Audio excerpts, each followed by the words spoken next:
That's it, exactly. Hello, Melbourne!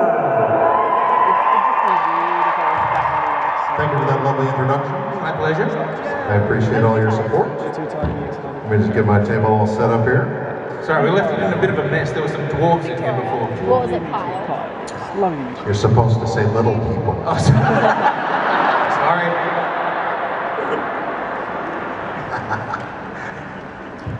Well, what? Nothing. I was just going to say, how are you? I'm good. Do you have any questions? Look, I do have a question. Jane, this is a character that obviously there's a lot of love for. How many people are wearing the beanie? Wave. Yeah. Did you know that that character was going to kind of have the effect on people and the effect on headwear that it has?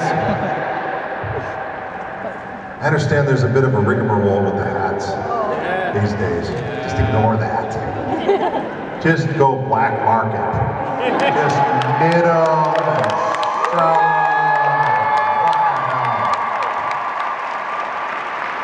Because, I mean, what's the worst thing that could happen? They come and shut down your knitting needles. Right? Oh, well. I saw a great suggestion on Twitter. Make your hats, bring them and set up a booth next to the official hat and give them away for donations to Joss's charity. Yeah. Equality Now. See how that goes on. Mal would approve, I think. Mal would approve of that. Definitely. What other question? Yeah, the hats. Yeah, no, I was surprised. But Joss said that the hats worked out great because they're really this beautiful, home-crafted, iconic keepsake that I wore and acted like a fool in. So, you're welcome. This is, of course, your time. So if you've got a question, raise a hand. I will come and run into you. And, of course, you're there. Run, Queenie, run. Thank you for coming to Australia, Adam. Thank you. My question is, what practical jokes or pranks did you guys play on Chuck as well as Firefly? Nathan was mostly the jokester. He would play pranks and practical jokes on Alan mostly. Alan was his victim. I just remember throwing gummy worms on Nathan's truck once on a hot day. That worked out great. He wasn't happy with that. Other jokes. There was one Teamster, I believe, who put little zip ties on his crankshaft when he got his new car, and it made a clacketa, clacketa, clacketa sound, and it made him crazy because it was a brand new truck and he had been bragging about it. I think because he had been bragging about this brand new truck, one of the Teamsters, that's the people who drive. They have Teamsters union down here? Okay, the Teamsters drive the trucks and run the vehicles and all that stuff. They said, oh yeah, we'll show you. Duck! I was told this was a peaceful country.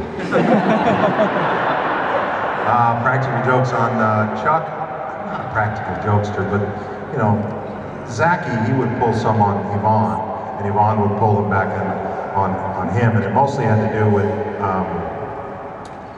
what's the way to say that? Farting? Smells? Yeah. Fart wars, nothing. He had to be there. So, that's a terrible story. Next question. Yes, hello Adam. Just wondering, can you tell us about your experiences working on Predator 2? I couldn't see the Predator. He was invisible, he was cloaked. But I did get to work with Gary Busey again. I had worked with him on DC Cab many years before that. And he's a hilarious guy, Gary Busey. You know, after he, I don't know if you're familiar, but he had a bad motorcycle accident, hit his head, and he's been a little different since then. So Predator 2 was, yeah, it was fun. There were, gosh, it's a tough question. What's it like being you? There were a lot of great special effects, and yeah, there was no Arnold Schwarzenegger, and I got to be a So that's a tough one. Next question. Hi. Is there any way that you feel that the characters you played have, whether it be Jane or from Full Metal Jacket or anything, has impacted on the way you would perceive the situation, or do you think, oh, Jane would have done this, or... I can't hear you. Say that again? Do you feel there's any way that the characters you've played, whether it be Jane or from Full Metal Jacket, have impacted the way you perceive the situation? I don't understand the question. Is there any situation where something happens and you think, oh, Jane would have done this, or so-and-so would have done this? Well, the beauty about living in America is everyone's strapped, and you can just open fire at will.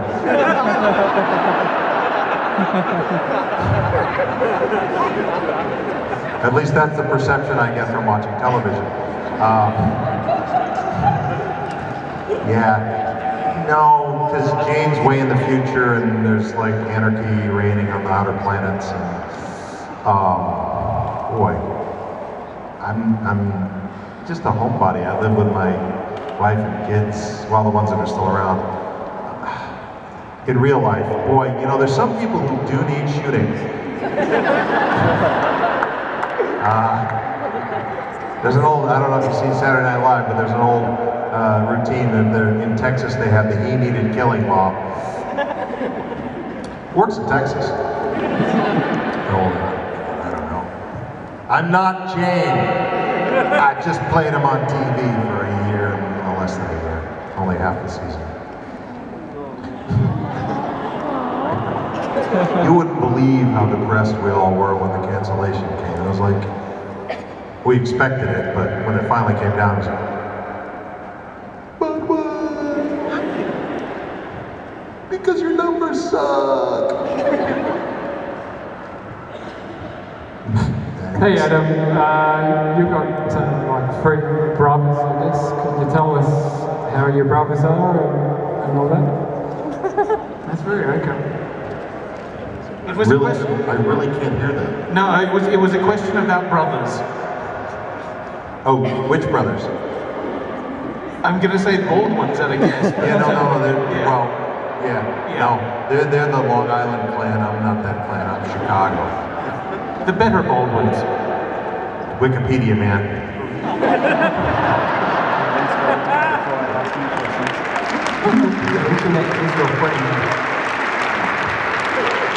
Adam, of the characters that you played over the years, which one reflects most closely your own personal political and philosophical view?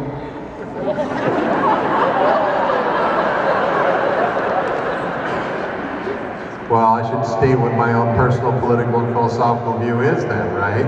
So that we can compare and contrast. Dude. I like to align myself with what Mel Reynolds' philosophy is, you know? If he tries to shoot him, you shoot him right back. I don't know, John Casey, you know, he's sort of like this patriotic American guy who believes in hunting down and taking out the bad guys.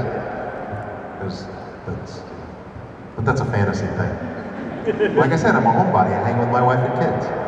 Fortunately, there are, you know, tough guys out there on the line who take care of that so that we can play at it. You know? So I have the highest regard for those guys. So I try to portray it as best I can. You know, imperfectly so. Hi Adam. Now you worked on Full Metal Jacket with Kubrick.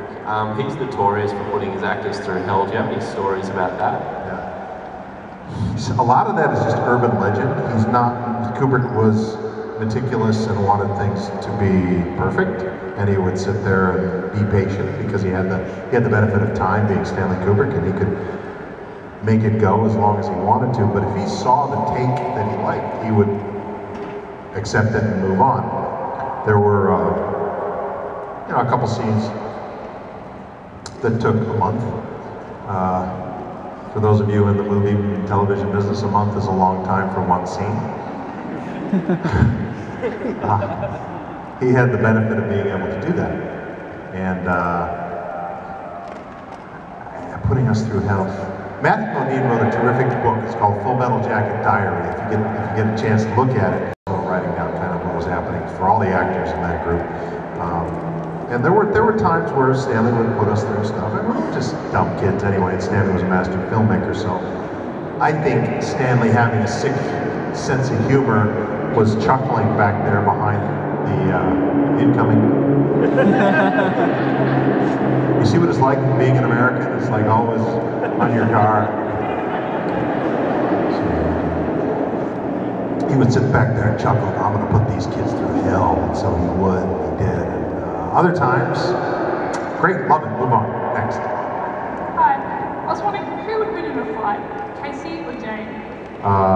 You're a troublemaker. Oh. Like a fist fight? A gunfight? Knife fight?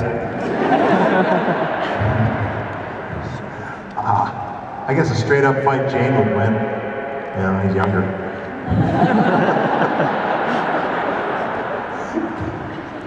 But Casey would out-stealth him.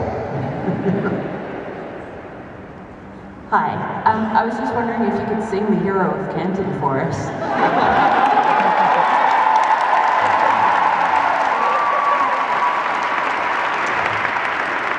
No. Joss made me promise never to do that. It's on YouTube. If you want to see it, it's there. I can't recreate it any better than that, and it's crappy as it is. So I'm not gonna like, if this is the level of that song on YouTube, I just don't want to be down there today. But I can whistle it, and you can sing along.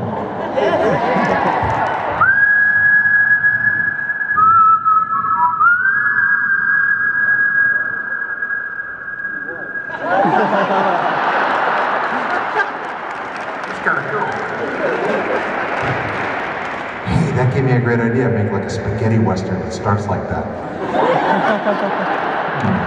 You can maintain that. Yes. Hi. I'd like to ask you what it was like working with Joss Whedon and your experiences with him. Hated it. Next. Joss is one of the nicest and most intelligent and creative directors I've ever seen or know of. And he's a kind gentleman who knows acting. He himself is a good actor, and he's very literary, and he's patient, and just such a good writer that you can't change a comma. So, but you're in the hands of someone who's a true master. And so, he's one of those guys that if he says jump, you say how high. And there are a few guys like that in the business, and he's one of them. So, he loved us. And he still loves us. I mean, he still hires some of us occasionally. So that's good. That's good.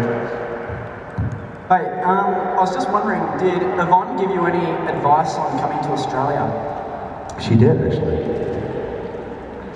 Let's see what she said. Messages.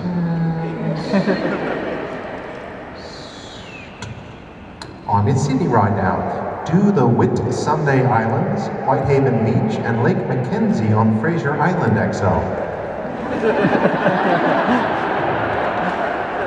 Is that near here? No. Okay. So, I guess I won't be doing that. So that's what she told me to do. But I hear there are nice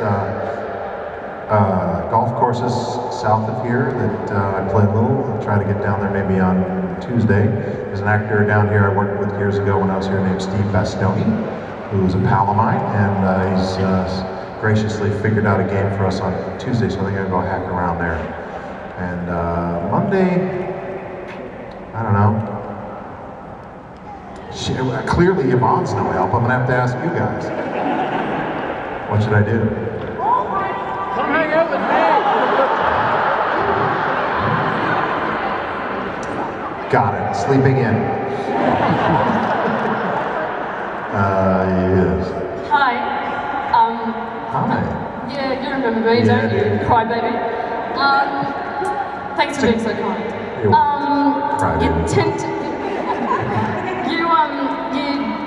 tend to get typecast as tough guys. I know. Now that you're on the right side of 50, How do you feel about the opportunities, that are ahead for you as an actor, and what kinds of roles are you interested in? Retirement and death, I think. That's what I'm looking forward to. I hear they're doing sequels to Independence Day, so that might be something there where I can maybe be bumped up in rank. I was only a major in the original back in '96, so who knows? Maybe I'll get a star or two. I guess it's dad roles and bad guys still. But typecasting's not bad.